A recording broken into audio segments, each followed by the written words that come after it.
অপছন্দ করতে পারেন, কিন্তু জামাত ইসলাম একটি বাংলাদেশের বর্তমান সময়ের সবচেয়ে জনপ্রিয় রাজনৈতিক দল। সেই দলটাকে নিয়ে আপনি যেভাবে কথা বললেন, এটা কোনো রাজনৈতিক শিষ্টাচার হতে পারে না।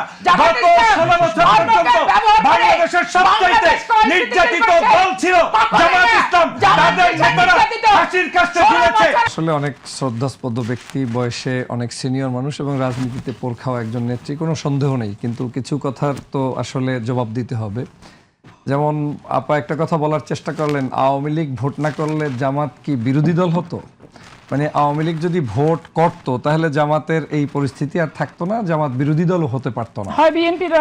এটাই হচ্ছে তার বাস্তবতা, তার কথা। তো আমার বক্তব্য হচ্ছে যে আওয়ামী লীগ থাকলে মনে হয় বিএনপি ক্ষমতায় চলে যাইত। মানে অবস্থাটা হয়েছে এই, গত 16 বছর পর্যন্ত বিএনপি জামাত সবাই কিন্তু সমহারে নির্যাতিত ছিল। কিন্তু 5ই আগস্টের পর আপারা এবং বিএনপির কিছু কিছু নেতাকর্মীরা সেই জিনিসটা একদম বেমালুম ভুলে গেলেন। আমি যদি তার পরিবার থেকে উদাহরণ দেই, জামাতের উপরে আপার ক্ষিপ্ত থাকার অন্যতম একটা কারণ হতে পারে আপার শ্রদ্ধাভাজন হাজবেন্ড, যিনি বর্তমানে এই মুহূর্তে দায়িত্ব পালন করছেন চাঁপাইনবাবগঞ্জের জেলা প্রশাসক হিসাবে দায়িত্ব পালন করছেন, সেই ব্যক্তি জনাব হারুনুর রশিদ সাহেব, যার সংসদে অনেক ভালো ভালো বক্তব্য বিগত দিনে আমরা দেখেছি, জোটের এমপি ছিল উনি। কিন্তু যতবার এমপি হয়েছে, জামাত যতবার জোটে ছিল ততবার কিন্তু জামাতের ভোট পেয়েও এমপি হয়েছে। জোটের ভাইয়েরাই আপনি হতে পারেন না, জোট ছাড়া এক সালের আপনার একটু বলতে দেন আমাকে। সারা বাংলাদেশের যে প্রেক্ষাপট, যখনই জামাতের সাথে একটা সুসম্পর্ক থাকে, সেই সম্পর্কটার জেরে কিন্তু তাদের একটা ভোট ব্যাংক থাকে, তখন বলার তো সুযোগ পায়। উনি যেটা বলার আজকে 2001 এ সারা বাংলাদেশের জোট ছিল না, ওনাদের ছিল, ওনাদের ছিল না। কিন্তু আপনি একটা জিনিস জানেন যে মানুষের যখন মূল ইটা হয়, জোটটা হয়, মূল যখন জোটটা হয় তখন মানুষ মূলের সাথে থাকার চেষ্টা করে। সেই মূলের সাথে যেখানে মূলের সাথে যখন মানুষ থাকে তখন কিন্তু সেটার একটা সিম্পথি তার প্রতি থাকে। আমি যেটা জানতে চাই আজকের মূলত কারণটা হচ্ছে যে হাজবেন্ড এখন সেখান থেকে এমপি হতে এবার পারেন না। নুরুল ইসলাম বুলবুল সাহেবের কারণে হোক, এই কারণেই তিনি বুলবুল সাহেবের উপরে হয়তো ক্ষিপ্ত, কিংবা জামাতের উপরে। আর শোনেন, আমি তো আপার বক্তব্য জোট এই যে নির্বাচনের পূর্বেও আপার বেশ কিছু বক্তব্য শুনেছি। তিনি বলেছেন ইমাম সাহেবরা, মুয়াজ্জিন সাহেবরা ভোট চাইতে পারবে না। আজকে বাংলাদেশের একজন কৃষক, শ্রমিক, রিকশাওয়ালা, রাস্তাঘাটের যে কোনো ব্যক্তি, যে কোনো প্রফেশনে থাকে, তিনি যদি ভোট চাইতে পারেন, তাহলে জামাত শিবিরের সাধারণ নাগরিক কিংবা মসজিদের ইমাম, কারি, মুয়াজ্জিন প্রত্যেকে যে কোনো জায়গায় ভোট চাইতে পারবে, এটা তাদের অধিকার। কিন্তু আপা কিন্তু সেই ভোট চাইতে তখন বাধা দিয়েছে, তারা কিন্তু বারবার এটার প্রতিবাদ করেছে।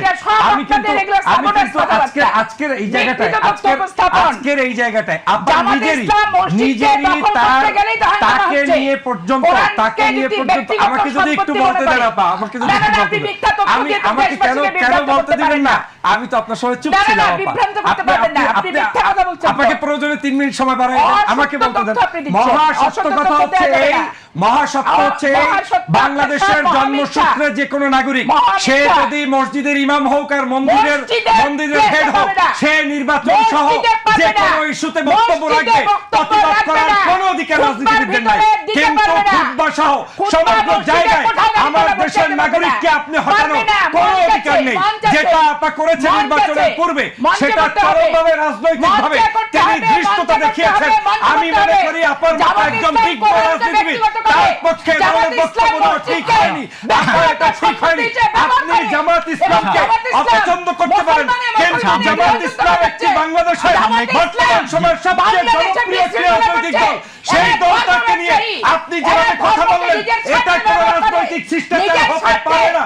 গত 16 বছর পর্যন্ত বাংলাদেশের সবচেয়ে নির্যাতিত দল ছিল জামাত ইসলাম। তাদের নেতারা ফাঁসির কাস্টে ঝুলেছে।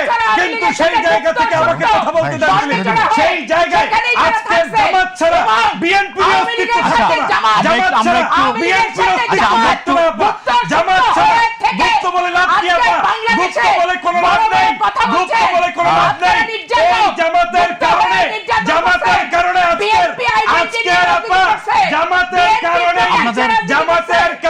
আপনাদের দুজনকে অসংখ্য ধন্যবাদ। আপনাদের দুজনকে অসংখ্য ধন্যবাদ। দর্শক, আমাকে বলতে দেন প্লিজ, আমাকে আপনাদের- এক মিনিট বলতে দেন, আমাকে বলতে দেন প্লিজ, আমাকে বলতে দেন, প্লিজ, আমাকে একটু বলতে দেন, আমাকে বলতেই দেওয়া হয়নি। আমাকে একটু বলতে দেন প্লিজ, আপা একটু বলতে দেন, বলতে দেন। আপনাদের দুজনকে বলতে দেন, আপনাদের দুজনকে অসংখ্য ধন্যবাদ। আমাকে বলতে দেন প্লিজ, আপনি আমাকে বলতে দেন। আপনারা থামেন। আপনাকে একটু থামান প্লিজ, আপনাকে একটু থামান। আরে যেই জামাতের নিয়ে আপা এত ক্ষিপ্ত, সেই জামাত ইসলামকে আজকে বলবো না। আপনাদের দুজনকে